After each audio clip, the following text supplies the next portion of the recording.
Hi, how are you? Fancy to see you here. I know it's been forever since I've uploaded a video. It's been quite a good time, and I meant to do a video way back, but it just never took off. I was also having issues editing it, so I just kind of decided not to do anything with it. I just sometimes the audio wouldn't match up with the video, and I'm not that experienced when it comes to editing, so that's why I kind of just left it as is. And first and foremost, I'm sorry for being so absent and not saying anything. I just kind of haven't really been up to making a video, so you've heard all my excuses before. I don't, I'm not gonna try to defend myself here.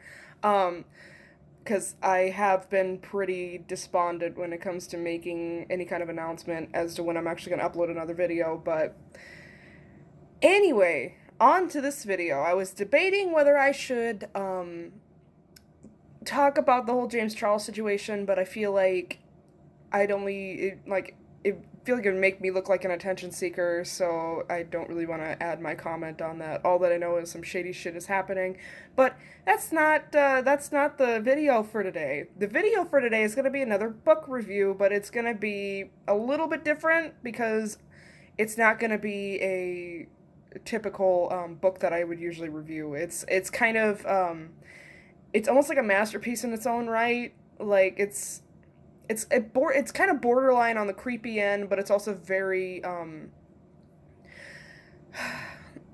do I explain it? It's very like I said, very creepy, very interesting, and I here's the book. It's called The Girl from the Other Side, and I was just walking through Barnes and Noble, and I figured I might as well just pick it up because it looks very. I like creepy art styles. This is definitely along the lines of like creepy, but it doesn't. It's also really cute. Like I like the little girl; she's so cute, and then we just have that creepy monster right there. You have to find a balance, and I'm always a sucker for stories that involve like a monster and a human being friends, or like a Beauty and the Beast story. I'm like a big fan of those. However, I wouldn't ship these two. That's not what I'm saying. Like this is a child, but like I like the idea of them learning from each other. Um, but the story is about a girl who lives on the outside when she's not supposed to be. She was abandoned by her aunt on the outside of this city, I guess, that's considered the inside. And anybody on the inside is considered a pure person. They're not cursed. They look like normal people. Anybody on the outside is considered a cursed person, and they look like they are giant monsters, which is essentially what he is. But she is from the inside, so she looks normal. Just obviously obvious comparison here. And he find the the monster dude who is only referred to as teacher in the book. He finds her one day and decides to take her up as kind of almost like a surrogate child to him. Like he's just become a father now, I guess. Because I mean, I wouldn't. I it's really sad in that its own thing because the little girl doesn't really know what happened to her aunt, and doesn't even believe that her aunt abandoned her in the woods, and she believes that she's going to come back and bring her back, but she is not, and the monster, well, teacher knows that, and I just, it made me emotionally wrecked when I read the first part, because it's like trying to not to break the secret to a child that, like, the Easter bunny isn't real, and it kind of has to, yeah. Anyway, he decides to protect her from any of the outsiders, because I guess he's one of the only good cursed people out on the outside. Everybody else is kind of out for their own and trying to corrupt, I guess, the inside people. If they ever come outside the walls, that's their main goal, is to corrupt these people. He's not trying to do that because he understands what it feels like to be cursed and he doesn't want anybody else to feel like that, which I think is very nice and genuine, and I appreciate that he's not an asshole. Or I guess he's kind of rose above his monster instincts and is willing to maybe become human again. I'm not 100% sure if that's even possible. I've only got the second volume. I'm only read up to the second volume. I think there is a couple more that are out right now, but I fell in love with the series that I feel like I needed to bring it up and needed to shed some light on it because it is so cute. It's there's some scenes where the teacher like decides to cook for her because he can't eat anything because he's cursed. He's not a human anymore. He doesn't feel hungry, or he doesn't I don't even think he's kind of just exists. He just doesn't eat, but I guess their only food is consuming human souls, I'm guessing. I'm not 100%. They really don't really go over that very much in the book. So, but he tries cooking for her one morning, and it's like a little apple pie, but he ends up burning it to shreds, you know, and so it's all nasty, but she still decides to eat it anyways because she realizes, like, he tried. But she said that she would probably be better off making the food from now on instead of him, and rightfully so, because that I wouldn't. She's very brave for eating that. And the I guess it's kind of the books in a nutshell, but the I guess more spoilers from here on out because of the second book. The first book kind of just, it goes over their relationship and how they're living day to day. However, the second book kind of goes into more of a dramatic turn where, by the way, spoilers. Do not listen if you don't want spoilers. But the little girl is going through the woods, and some soldiers from the inside are coming outside to protect the walls from outsiders. And since there's rumors going about that there's a little girl outside the walls, they think that, well, she's probably a cursed one, but she doesn't look like one yet. And she almost gets killed because they decide to shoot her down instead of just listening to her, I guess.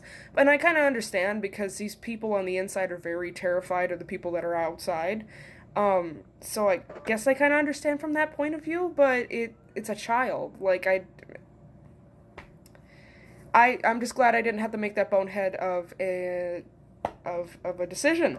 So she almost gets killed, but the teacher decides to come and save her, and eventually she does end up getting. See, the way that the cursed people corrupt the inside people is that they touch an inside person, and then they start growing black splotches all over their skin. They start growing horns. They start not having any appetite whatsoever, and they kind of just, like I said, they kind of just just existing, and they don't have any kind of human carnal desires. And so she does end up getting touched by one of the outsiders when he wasn't looking, and we are kind of left with this question, like, is she actually cursed or is she not? The teacher kind of goes over that it took him a while to become cursed.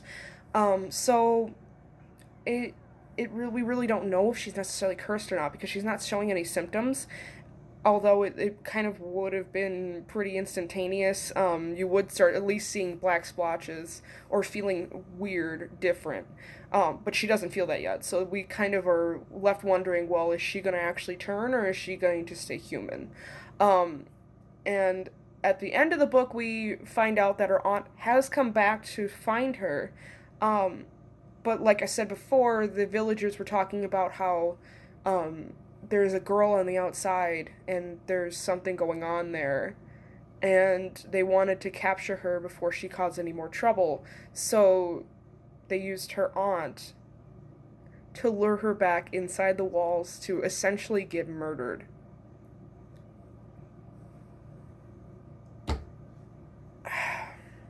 And I don't know what happens past that point, which makes me upset because I have to wait for the next few books to come out so that I can figure out like what the hell is going on. Because I feel so much. It's only been 2 books, but I feel so much for these 2 characters as is, and I want them to win. And I feel like that's the magic of these books too, is that not only do they give you like that creepy cutesy vibe that I feel like is very like aesthetically pleasing, at least to me, but it also gives you this, I guess, just it really makes you feel for the characters in a way, even though they don't say too much. There's not a lot that's said in this. There's a lot of context you have to take from this that you have to kind of make up as you go, and in that sense, it's really nice. I haven't actually, I probably say this too often, but I'm certain this time that this is probably the best manga series, and I think this is technically considered a manga series.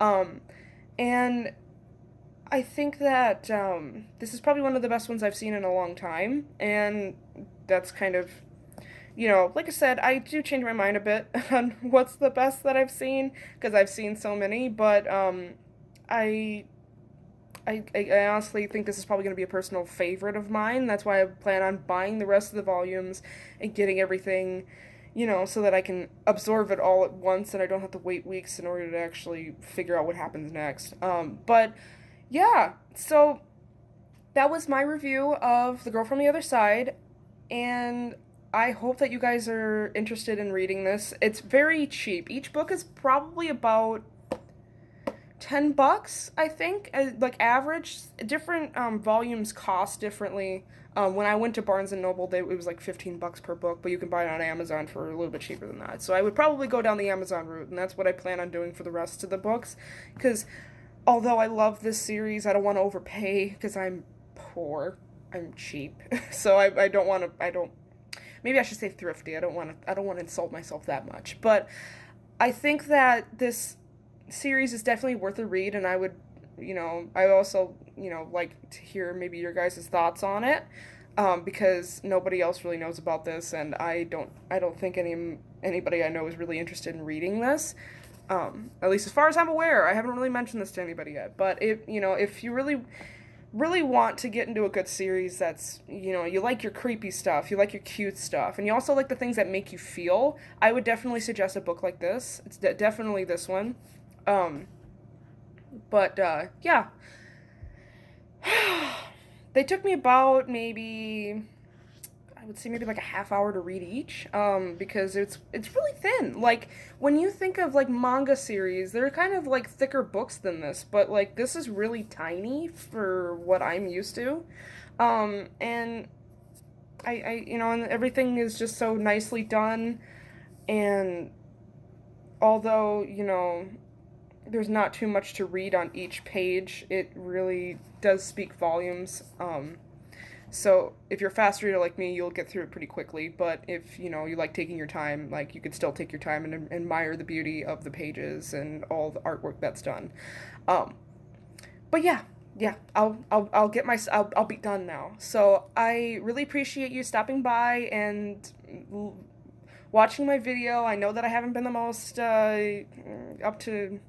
up to par when it comes to uploading videos, and I don't know if I actually want to set an actual schedule yet, for when I'm going to release each video. It's probably not going to be once every week, especially since it's very hard for me to find inspiration sometimes, and I also work a full-time job. So if I can make this YouTube channel be my job one of these days, then I'll upload on a regular basis. But right now it's kind of up in the air, and I really don't know when I have time to do anything because I've got so many things going on. So I really appreciate you guys sticking with me so far, and I'm sorry for being dead for a couple months. I really appreciate you being there for me and staying subscribed.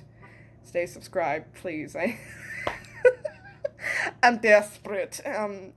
But yeah, thank you, and I will hopefully see you guys soon. I'm not going to say a day because I know that I'm going to end up breaking my own promises as is. So, thank you, and I will see you guys in the next video. Bye.